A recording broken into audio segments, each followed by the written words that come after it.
되겠습니다. 자, 187페이지에 2번 보고기간 말 결산일의 외화 환산 방법이라고 보이세요? 맨 위에. 2번 보고기간 말 또는 결산일의 외화 환산 방법이라고 있죠, 여러분들. 자, 일단 여러분들이 일단 들어보세요. 여러분들이 배우셨던 게 뭐냐면 이겁니다. 뭐냐? 우리가 화폐성 외화자산 부채는 12월 31일자 환율을 평가하죠. 평가해가지고 그걸 외화 환산 손익이라고 영업의 손익에 반영하는 거고요. 근데 비화폐성 외화자산 부채는 기말에 평가 안 해요. 비화폐성은 화폐가 아니기 때문에 가치를 평가할 수가 없다라는 거예요. 맞죠? 그래서 12월 30일 우리 선급금, 선수금은 아마 비화폐성 외화자산 부채 자산이기 때문에 아마 우리가 평가하지 않는다라고 배우셨을 겁니다요. 맞죠? 그게 원칙. 오케이? 그쪽 설명하는 거예요. 자, 그래서 일단 187페이지 맨 위에 2번 보고기간 말에 외화 환산 방법 있죠? 거기에다가 85의 2라고 돼. 85의 2. 85의 2. 그 다음에 92회 3-2. 92회 3-2. 요건 실기지만 실제로 선수금, 선급금을 던져준 거예요. 그러면 걔는 평가 안 하는 게 답이었어요. 알죠? 평가하고 있으면 큰일 나는 문제였어. 알죠? 그 다음에 98회 5.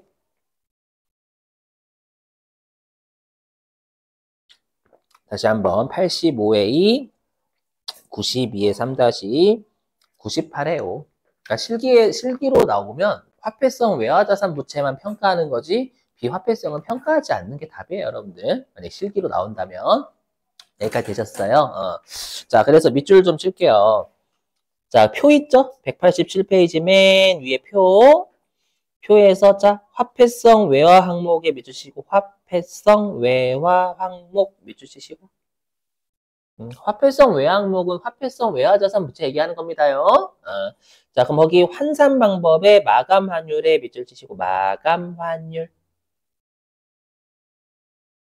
그리고 외환 차이 인식에 단기 손익에 밑줄 치시고 한마디로 화폐성 외화자산 부채는 기말에 마감 환율로 평가하고 그 평가 손익을 단기 손익에 반영한다는 뜻이에요. 오케이? 자, 근데 거기 이제 화폐성 외화 항목 아래에 보시면 비화폐성 외화 항목 있죠, 여러분들. 자, 비화폐성 외화 항목에 밑줄 치시고 자, 그리고 환산 방법에 여러분들 거래일의 환율이다라고 보이세요, 여러분들? 네, 자, 거기 거래일의 환율에 밑줄 치시고 거래일의 환율이 뭐냐면 이거 있잖아요, 여러분. 거래일의 환율이다라고 평가 안 하겠다는 얘기예요. 내가 비화폐성 외화 자산 부채가 거래일의 환율이 1,100원이었어. 근데 12월 31일 날 1,200원 돼서 평가 안 해요. 안 하잖아요. 그럼 거래일의 환율 내버려 두겠다는 뜻이에요. 알죠? 내버려 두겠다라는 표현을 시험에 어떻게 장난치냐면 비화폐성 외화 자산 부채는 거래일의 환율로 평가한다. 이거 맞는 표현이 되는 거예요. 맞는 표현. 거래일의 환율로 평가한다라는 평가 안 하겠다라는 뜻이에요. 됐죠? 그러니까 평가하지 않는다라고도 출제하고 아니면 거래일의 환율로 평가한다 이렇게도 출제하는 거예요. 조심. 예. 자, 그런데 이제 문제는 뭐냐라고 하면 거기 비화폐성 외화 항목 있죠? 거기에서 혹시 공정가치로 측정 보이세요? 자, 밑줄. 공정가치로 측정. 여기에 붙이시고. 자, 이거는 여러분들 듣고 버리세요. 뭐냐면 이런 것들이 있어요. 뭐가 있냐면 내가 이제 여러분들 혹시 이제 이거는 정확하게는 저기 세무 1급이 아니라 세무 1급이 아니구나. 회계사나 세무사 고급 회계 쪽이라는 곳에 있어요. 뭐냐면 뭐 우리가 현금, 흐름, 위험 회피, 파생 상품 막 그런 것들이 있어. 그런 게 뭐냐면 우리가 이제 이런 거 환율 변동 효과를 우리 해지한다라고 합니다. 해지가 이제 위험을 여러분들 뭔가를 이제 조정하는 거예요. 어떻게 생각하시면 되냐면 우리 회사가 수출하는 업체예요. 우리 회사가 수출하는 업체면 환율이 올라가면 이득인 거고 환율이 떨어지면 손실인 겁니다. 맞죠? 수출하는 기업들은 환율이 올라가면 곱하는 환율이 높아지잖아요. 근데 거꾸로 우리 회사는 수입을 많이 해요. 내수 기업이야. 수입은 많이 하는데 수출을 거의 안 해. 그럼 환율이 떨어지는 게 좋아요? 올라가는 게 좋아요? 떨어지는 게 좋죠. 맞죠? 근데 기업 입장에서는 내가 이제 수출하는 기업이다라고 하면 지금 환율이 달러당 1,300원이라고 가정해 볼게요. 1,300원에 시가는 1,300원인데 불안한 거예요. 환율이 떨어질 것 같아. 떨어질 것 같아가지고 내가 이제 은행하고 약정을 하는 거예요. 약정을 해가지고 은행한테 저 그냥 얘를요 1,300원으로 평가 좀 할게요. 이렇게 이제 약정을 하는 은행하고 뭔가를 내가 수출할 때 제가 1,300원으로 할게요. 근데 외상으로 판 거야. 했죠. 그래서 외상으로 물건을 판 거예요. 그럼 외상 매출금은 일단 내가 외상으로 팔 당시에는 1,300원으로 돼 있을 거 아니에요. 오케이. 예. 근데 12월 31일 알고 보니까 달러당 얼마가 됐냐면 1,350원 된 거예요. 그러면 1,350원 낸 거니까 나는 1,350원을 평가를 원래 해야 되잖아요. 근데 이미 어떻게 약정했어요? 공정가치가 결정된 1,100원에 1,300원일 때 환율로 했으니까 그럼 내가 12월 30일을 평가할 때 원래는 1,350원으로 평가해야 되는데 1,300원을 평가하다 보니까 환손실이 발생하겠죠. 이럴 수가 있단 말이에요. 회사 애들 입장에. 현금으로 막 이렇게 예측을 하다 보면 우리가 이제 환율의 변동 효과를 예측해가지고 우리가 이제 수출 기업 같은 경우 환율이 내려갈 것 같으면 환율이 내려갈 것 같으면 내가 1,300원을 하는 거고. 근데 오히려 환율이 올라가 버리면 그거는 손실 난단 말이에요. 어떤 느낌인지는 이해되시겠어요? 그러다 보니까 우리가 비화폐성 외화자산이나 부채 쪽에서도 우리가 공정가치로 환율을 정할 수가 있다라는 걸 실제 우리 업무 같은 거 할 때. 아셨죠? 그래서 일단 어디에 밑줄 치시냐면 거기 환산 방법 보이세요? 환산 방법? 환산 방법의 밑줄. 공정가치가 결정된 날의 환율. 그러니까 평가할 때는 공정가치가 결정된 날의 환율을 평가하는 거예요. 평가하는데 우리가 이제 12월 31일 날 환율이 1,300 아까 50원 됐잖아요. 그럼 1,350원이다라고 하더라도 1,300원을 평가할 수밖에 없는 이미 은행하고 약정을 공정가치가 결정된 날의 환율이 1,300원을 이제 평가하겠다 약속했잖아요. 이해되세요? 그럼 그 차이로 인해서 우리가 외환 평가가 발생하겠죠. 그 평가가 단기 손익으로 평가하면 우리 환율 변동 효과도 단기 손익으로 인식한다라고 되어 있고요. 얘가 만약에 기타 포괄 손익 누계액이면 그 환율 변동 효과도 기타 포괄 손익 누계액으로 잡는다라고 되어 있어요. 이 정도만 기억하시면 돼요. 우리 시험에서는 그걸 계산하는 문제 출제하지 않습니다. 꽤 어려워서 이쪽이요. 그래서 어디에 맞추시냐? 자, 거기 외환 차익 인식 보이시죠, 여러분들? 자, 외환 차익 인식은요, 어디를 보시는 게 낫냐면 주석 1번 보시는 게 주석 1번에 밑줄 치는 게 좀 낫습니다. 자, 밑줄. 만약에 기타 포괄 손익으로 인식을 한대요. 기타 포괄 손익으로 인식하면 그 손익에 포함된 환율 변동 효과도 기타 포괄 손익 누계액으로 반영하는 거고요. 그 다음에 단기 손익으로 인식하는 경우에 그 손익에 포함된 환율 변동 효과도 단기 손익으로 인식한다. 그러니까 말 문제만 대비하시면 되지 우리 시험에 계산 문제 내지 않아요. 절대. 이 정도만.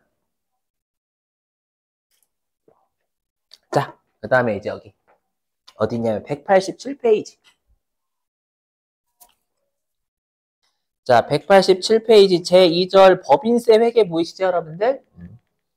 자, 일단 법인세 회계 있잖아요. 거기에다가 회차 좀 적어주세요. 얘도 실기는 아니고 이론 문제 또는 계산 문제로 돼요. 은근 많이 냈습니다. 은근. 자, 85회 3. 자, 그 다음에 92회 4. 그 다음에 94회 2. 그 다음에 95회 3. 다시 한번 85회 3, 92회 4, 94회 2, 95회 3. 자, 법인세 회계인데요. 여기가 정말 승질납니다. 제목에 무슨 말인지. 자, 들어보세요. 뭐냐면, 우리가 중소기업 있죠? 우리가 이제 회계 기준이 총 3개가 있습니다. 3개. 뭐냐면, 국제회계 기준, 일반 기업 회계 기준, 중소기업 회계 기준이 있어요. 그럼 여러분들이 배우셨던 법인세 비용이 있죠? 법인세 납부액 있잖아요. 그 법인세 납부액은 법인세법에 따른 납부액이죠. 어? 그죠? 근데 회계는 여러분들 법인세 비용이 손익계산서에 가야 되잖아요. 회계는. 맞죠? 그럼 우리가 손익계산서는 수익과 비용에 대한 거죠. 그럼 수익과 비용은 회계에서는 발생주의예요? 아니면 법인세처럼 권리 의무 확정주의로 내는 거예요? 발생주의예요. 발생주의에 따라서 계상한 거를 법인세 비용으로 잡아야 돼요. 손익계산서에는. 알죠? 근데 질문 많이 하시더라고. 선생님, 저희 그 회사에서는 그냥 손익계산서에 우리 회사가 내야 될 법인세를 그대로 잡는데요? 중소기업은 그게 가능해요. 중소기업은 법인세법에 따른 법인세 납부의 권리 의무 확정주의에 따라서 내는 법인세잖아요. 그걸 예외적으로 중소기업은 우리가 손익계산서에 법인세 비용을 기록할 수가 있어요. 하지만 일반 기업 회계 기준이나 뭐지? 일반 기업 회계 기준, 국제 회계 기준은 반드시 거기 회계. 국제 회계 기준이나 일반 기업 회계 기준에서는요. 법인세를 반드시 발생주의에 따라서 계산하게 돼 있어요. 알죠? 일단 안 좋으신데? 그래서 알아요. 알죠? 그러다 보니까 이게 뭐냐면 보세요. 회계상 발생주의에 따른 법인세를 계산하겠다라는 법인세 발생주의에 따른 권리의무 확정주의가 아니라 일단 아셨죠? 받아들여주면 안 될까? 근데 숙제가 돼. 아셨죠? 선생님, 전 중소기업이니까 안 할 건데요. 하지 마. 시험은 보잖아요. 알죠? 자, 보세요. 그러면 우리가 법인세 비용이라는 건 법인세 비용 차감 전 순이익으로 구하는 거죠. 출발점이. 맞죠? 단기 순이익이 출발점이 아니잖아. 법인세 비용 계산하려면. 맞죠? 그래서 여기에 단기 순이익에서 출발하는 게 아니라 법인세 비용 차감 전 순이익에서 출발하는 거예요. 그럼 질문. 이 법인세 비용 차감 전 순이익은 회계상 이익이죠. 응? 한마디로 회계상 이익에 대응되는 법인세 비용을 계산하겠다라는 거예요. 발생주에 따라서. 그렇죠? 네, 여러분들. 근데 우리가 여기에서 가산 조정은 더하죠. 맞죠? 가산 조정은 더하고 그다음에 차감 조정은 빼잖아요. 근데 이 가산 조정하고 차감 조정은 회계에서 쓰는 말이에요? 법인세에서 쓰는 말이에요? 법인세. 그럼 법인세법은 요 가산 조정과 차감 조정이 일반적으로 권리, 의무, 아이씨. 여기가 죄송합니다. 주로 권리, 의무, 확정주의에 따른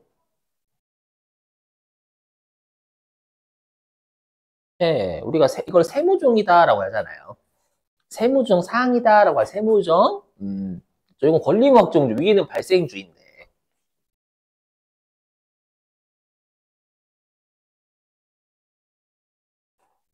그럼 우리가 이제 여기까지 해가 뭐 기부금 한도초 이런 거 무시하세요. 생각하고.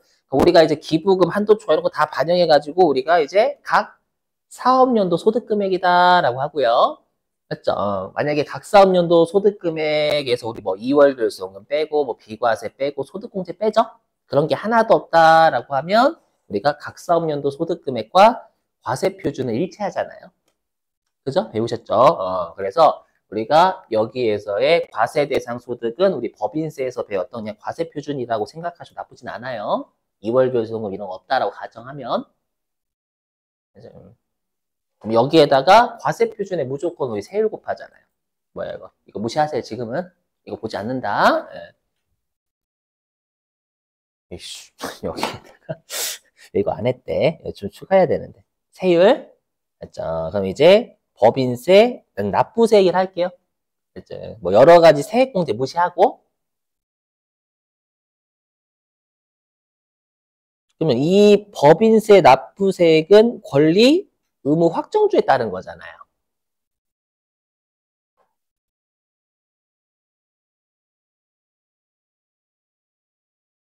맞죠? 응? 일단 권리 의무 확정주에 따라서 납부할 법인세잖아요. 요걸 회계상 발생주의에 따른 법인세 돌려버리겠다라는 거예요. 취지가요. 취지가? 그리고 우리가 회계상 자산 부채에 대해서 계산하겠다라는 거예요. 그럼 여러분 우리가 회계상 자산 부채와 세법상 자산 부채의 차이를 알려주는 게 뭐였죠? 회계상 자산 부채와 세법상 자산 부채의 차이. 그죠? 유보나 마이너스 유보잖아요. 자산 부채의 차이. 맞죠? 이거예요. 뭐냐면 우리가 플러스 유보나 마이너스 유보는 나중에 언젠가는 반대 세무조 일어난단 말이에요. 그러니까 지금 플러스 유보면 나중에는 마이너스 유보가 되고. 맞죠? 그럼 나중에 마이너스 유보면 우리가 나중에는 그러니까 지금 플러스 유보면 나중에 마이너스 유보가 되고요. 지금 마이너스 유보면 나중에 플러스 유보가 되는 거죠. 그죠? 그리고 회계는 자산이 이렇단 말이에요. 자산이 뭐냐면 과거 사건의 결과 우리가 미래 기업이 현재 통제하고 있으면 뭐냐면 미래 경제적 효익이 들어온다라고 하잖아요. 그럼 잘 들어보세요. 뭐냐면 여러분 이게 짜증나. 뭐냐면 그럼 내가 지금 플러스 유보예요. 그럼 지금 플러스 유보면 나중에 마이너스 유보로 추인되죠. 그럼 플러스 유보다라는 가산 조정이잖아요. 맞죠? 그러면 가산 조정이다라는 건 지금 당장은 세금을 더 내죠. 되세요? 지금 당장은 세금을 더, 여기다 적어볼까? 여기다 적어볼게요. 여기서 자, 가산 조정에 만약에 플러스 유보가 있어요. 그렇죠? 그럼 플러스 유보가 있으면 지금 당장이에요. 지금. 하지만 얘가 이제 여기 지금이라고 해볼게요. 현재고요. 얘가 이제 미래예요. 미래. 그러면 지금 플러스 유보는 지금 당장은 세금을 더 내지만 그러면 나중에 추인되죠. 추인되면 미래에는 이 플러스 유보가 마이너스 유보로 추인되잖아요. 미래에는 마이너스 유보. 요게 이거 색깔 통일할게요. 얘가 이제 미래에 어떻게 되냐면 마이너스 유보가 되잖아요. 그러면 현재 입장에서는 미래 경제적 효익이 들어오는 거 맞죠? 왜? 마이너스 유보로 되면 나중에 세금을 덜 낼 효과잖아요. 응? 그죠? 이해되시겠어요? 그럼 미래에 세금을 덜 낸다라는 건 경제적 효익은 원가를 절감해도 되는 거예요. 맞죠? 그러면 우리가 미래 경제적 효익의 유입 가능성이 매우 높은 거잖아요, 여러분들. 세금을 덜 내므로써. 맞죠? 그렇기 때문에 올해 연도 말 입장에서 요 플러스 유보는 미래에 덜 낼 세금 효과가 있으니까 자산부채 반영해줘야 되거든, 회계는. 맞죠? 그래서 여기 보세요. 그래서 이제 뭐라고 하냐면, 여기요. 그래서 우리가 얘는 미래에 덜 낼 세금이죠. 미래에 덜 낼 세금이니까 뭐라고 하냐면, 미래에 차감할, 여기서 핵심은 할이에요, 할. 미래에 차감할 일시적 차이다라고 해요. 왜냐하면 플러스 유보나 마이너스 유보는 언젠가는 반대 세무조가 일어나니까. 맞죠? 그래서 일시적 차이다라고 한다고 아마 제가 그 법인세 할 때 한번 설명드렸죠? 안 했나? 했었던 것 같은데. 맞죠? 그리고 우리 기타나 사유충 추인 없으니까 영구적 차이다라고 했었고요. 그죠? 그래서 우리가 플러스 유보 이거 말장난 조심하셔야 돼. 플러스 유보 있죠? 플러스 유보는 우리가 이름만 넣고 플러스 유보니까 플러스니까 가산 이게 아닌 거예요. 항상 여기서 핵심은 미래형. 그러니까 지금으로 하는 게 미래로 따지는 거예요. 플러스 유보는 미래에 마이너스 유보가 되니까 마이너스 유보면 그만큼 마이너스 유보가 우리가 미래에 세금을 차감할 되죠. 차감할. 되세요? 그러면 얘는 이거 좀 보시면 그러면 얘는 법인세를 적게 낼 거니까 법인세 자산이다라고 하는 거예요. 이해 되시겠어요? 왜? 일단 개정 과목 때문에. 개정 과목 때문에 얘가 경제적 효익이 높으니까 맞죠? 자산이에요. 자산. 미래의 자산 효과 되세요? 개정 과목. 자, 자산 효과인데 법인세를 덜 내는 거니까 법인세 자산이다라고 해요. 근데 지금 당장 법인세를 적게 내는 거예요? 미래에 적게 내는 거예요? 그렇죠. 올해 입장에서 미래에 적게 되는 거니까 이연되면서 법인세를 절감한다라고 해서 이연법인세 자산이라고 해요. 근데 여러분들 그냥 얘를 어떻게 생각하시면 미래에 덜 낼 세금.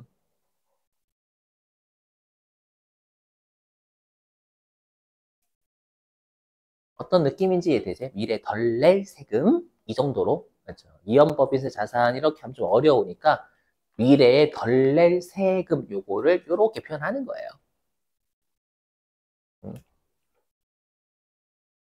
자, 그 다음에 화면 보시면 여기요. 자, 이 화면. 자, 그럼 우리가 차감 조정이 마이너스인데? 차감 조정은 여러분들 우리가 일시적 차이 마이너스 유보죠. 일시적 차이면 마이너스 유보잖아요.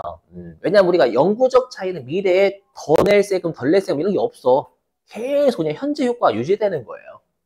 맞죠? 추임 같은 거 없으니까. 하지만 우리가 유보나 마이너스 유보는 반대 세무적이 일어나니까 그 효과를 회계를 미리 알려주자라는 거예요.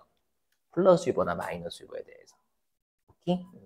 자, 그러면 자 보세요. 그럼 현재 마이너스 유보예요. 그럼 현재 마이너스 유보는 미래에 플러스 유보가 되죠. 그럼 미래에는 더 낼 세금, 덜 낼 세금. 미래에는 더 낼 세금. 왜? 마이너스 유보는 미래에 플러스 유보가 되잖아요. 맞죠? 그러면 이건 해석하면 미래에 더 낼 세금이 되는 거죠. 오케이? 그래서 더 낼이니까 우리가 이름으로 딴 더 낼, 가산할이라고 가산할. 한이 아니라 할. 이거 가지고 낚시 팝니다. 할 가지고. 미래형으로 보셔야 돼. 지금 당장이 아니라. 그래서 얘를 가산할 일시적 차이다라고 하고요. 여러분들 미래에 더 낼 세금이면 경제적 효익이 들어와요? 나가요? 미래에. 나가요.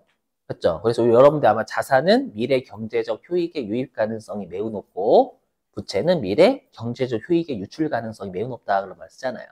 미래에 내가 덜 낸 세금만큼 내가 미래엔 더 내게 돼 있어요. 그렇죠? 미래에 더 내니까 얘는 우리가 부채죠? 미래 경제적 효익이 유출될 가능성이 매우 높으니까 더 낸다라는 건. 그죠? 그리고 법인세를 더 내는 거잖아요. 그래서 법인세 부채. 오케이? 그리고 우리가 미래니까 이연자 붙이는 거예요. 그래서 미래에 더 낼 세금을 이연법인세 부채다라고 한다라는 거예요. 일단 용어는 기억하셔야 되고. 아셨죠? 자, 그럼 밑줄 치러 갈게요. 자, 어디냐면은요. 자, 187페이지 맨 아래에 1번 의라고 있을 거예요. 자, 일단 첫 번째 줄에 일치하지 않는다까지 밑줄입니다. 자, 회계상 자산부채의 장부금액과 세무상 가액, 세무기준액은 항상 일치하지 않는다. 그럼 자산부채 차이다라는 뜻이잖아요, 여러분들. 딱 봐도. 그래서 이러한 것을 일시적 차이까지 미시고 이러한 것을 일시적 차이 미시고 한마디로 플러스 유보나 마이너스 유보를 일시적 차이라고 한다는 뜻이에요. 자, 그럼 이제 밑줄. 자, 미래의 과세 대상 소득을 감소 또는 증가시키는데 만약 미래의 법인세를 증가시킨대요. 그럼 미래에 더 낼 세금이 되는 거죠. 법인세를 증가시키니까. 들리세요? 그럼 미래에 더 낼 세금 어떻게 표현하면 돼요? 더 낼 세금이니까 부채죠. 그리고 법인세를 더 내니까 법인세 부채잖아요. 근데 미래에 더 내니까 이연법인세 부채다라고 하는 거예요. 그래서 밑줄. 그래서 만약에 미래에 법인세를 증가시킨다면 이연법인세 부채로 잡고요. 계속 밑줄. 미래에 법인세를 절감시킨대요. 그럼 그만큼 경제적 효익에 유입이 들어오는 거죠. 세금을 덜 내는 것도 효익이 들어오는 거예요. 그럼 얘는 법인세 자산이라고 해야 되는데 미래니까 이연법인세 자산 이렇게 표현한다라는 거예요. 밑줄. 그래서 법인세를 절감시킨다면 이연법인세 자산으로 인식. 자, 그 다음에 188페이지 오시고. 자, 188페이지 맨 위에 2번 이연법인세 자산과 이연법인세 부채의 인식이라고 있죠. 거기에 별표 좀 치시고요. 여기가 제일 시험에 많이 나와요. 자, 그럼 거기에서 혹시 여러분들 세무조정 보이세요? 세무조정에다가 현재라고 줘, 현재. 세무조정에다가 현재라고 적어주시고, 그리고 일시적 차이라고 되어 있는 거 있죠? 일시적 차이라는 거에다가는 미래라고 적어주세요. 그러니까 무슨 말이냐면, 현재 가산조정 플러스 유보가 나왔다라는 뜻이 첫 번째 칸은 현재 가산조정 플러스 유보가 나왔대. 그럼 미래에는 어떻게 돼요? 마이너스 유보가 되는 거죠. 그럼 미래에 마이너스 유보가 되면 미래에는 마이너스니까 차감할 일시적 차이다라고 하는 거예요. 오케이? 그래서 밑줄. 자, 세무조정의 가산조정 플러스 유보에 밑줄 치시고. 그럼 얘는 미래에는 세금을 차감해주죠. 플러스 유보니까 나중엔 마이너스 유보로 세금을 덜 내게 해주잖아요. 그래서 차감할 일시적 차이 밑줄. 차감할 일시적 차이. 자, 그리고 밑줄 개정 과목에 그럼 미래에 세금을 절감하는 거니까 이연법인세 자산이라고 하는 거예요. 오케이? 자, 근데 실현 가능성 설명드릴게요. 자, 들어보세요. 이건 바로 제가 말로 풀이해드릴 수 있어요. 자, 들어보시면 그러면 우리가 이연법인세 자산은 미래의 세금을 절감시켜주는 거잖아요. 맞죠? 그럼 미래에 내가 세금을 절감할 효과가 있으려면 미래에 내가 낼 세금이 있어야 돼요. 무슨 말이냐면 들어보세요. 이거는 그냥 논리적으로 따라오시면 돼요. 뭐냐면 내가 마이너스 유보가요. 마이너스 유보가 아니구나.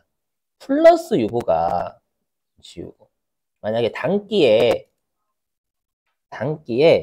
플러스 유보가요. 예를 들어서 2만 원 떴대요. 맞죠? 그럼 나중에 미래에는 마이너스 유보 2만 원 되는 거잖아요. 여기까지는 되세요? 맞죠? 그래서 만약에 예를 들면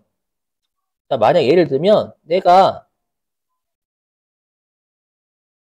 과세대상 소득 있죠? 과세대상 소득이 예를 들어서 3만 원이래. 과세대상 소득이 3만 원이다라고 해볼게요, 여러분들. 과세대상 소득이 3만 원이다라고 하면 과세된 소득이 3만 원이다라고 하면 요 마이너스 유보만큼이 3만 원에서 2만 원 줄여주는 효과 맞죠? 이게 되세요, 여러분들? 이건 효과가 맞는데 만약에 내가 과세대상 소득이요 0이에요, 0. 그럼 0이면 마이너스 유보 2만 원이 세금 절감하는 효과가 있어요, 없어요? 없어요. 없으니까 미래에 부과되는 세금이 충분해야 절감하는 효과가 발생한다라는 뜻이에요. 아이 오케이? 이거잖아. 아까 우리가 플러스 유보는 미래 마이너스 유보니까 마이너스 유보로 추인되는데 내가 미래에 덜 낼 세금이 효과가 있으려면 미래에 과세되는 소득이 충분해야 덜 낼 세금을 줄여가지고 우리가 세금이 줄어든 효과가 있잖아요. 이해되세요? 근데 만약에 내가 미래에 과세 대상 소득이 없으면 요 마이너스 유보가 추인돼봤자 어차피 세금을 절감하는 효과는 없다고요. 무슨 말인지 이해되시겠어요? 그 뜻을 뭐라고 하냐면 거기 실현 가능성이라고 보이세요? 오른쪽? 보이시나요, 여러분들? 네. 자, 두 줄 밑줄.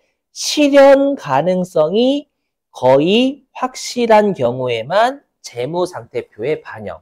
그럼 실현 가능성이 뭔 소리냐라고 하면 미래에 과세 대상 소득이 충분해야 세금을 절감하는 효과가 있다라는 거예요. 오케이? 이거 조심해야 돼. 시험에 이연법인세 자산은 항상 인식한다면 틀린 거예요, 그거. 충분할 때 인식해. 네. 자, 그리고 이제 두 번째 칸, 세무조정 두 번째 칸에 차감조정 마이너스 유보 보이세요? 밑줄 좀 차감조정 마이너스 유보 밑줄 주시고. 그러면 지금 당장은 마이너스 유보예요? 그럼 미래에는 플러스 유보로 추인되겠죠? 그럼 미래에는 플러스 유보로 추인된다라는 건 뭐냐면 미래에는 세금을 더 낼 거잖아요. 그럼 더 낼 거니까 가산할이라고 하겠지. 더 낼. 그래서 오른쪽에 가산할. 할이 핵심이 할. 그래서 우리가 마이너스 유보를 미래에 세금을 더 낼 거니까 가산할 일시적 차이다라고 해요. 되셨죠? 그럼 세금을 더 내는 건 효익이 나가는 거죠. 나가는 거니까 이연법인세 부채다라고 합니다. 이연법인세 부채 비추시고. 자, 그럼 얘도 보세요. 여기 화면. 이제 반대. 요걸 요렇게 해보겠습니다. 지우고. 여기다 해볼게요.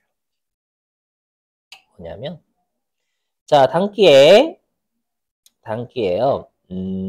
지금 마이너스 유보가, 마이너스 유보가 2만 원 뜬대요. 그렇죠. 2만 원인데, 그럼 얘가 이제 미래에는 여러분들 플러스 유보가 되는 거죠. 2만 원이. 맞죠? 2만 원이. 근데 알고 보니까 과세 대상 소득이요.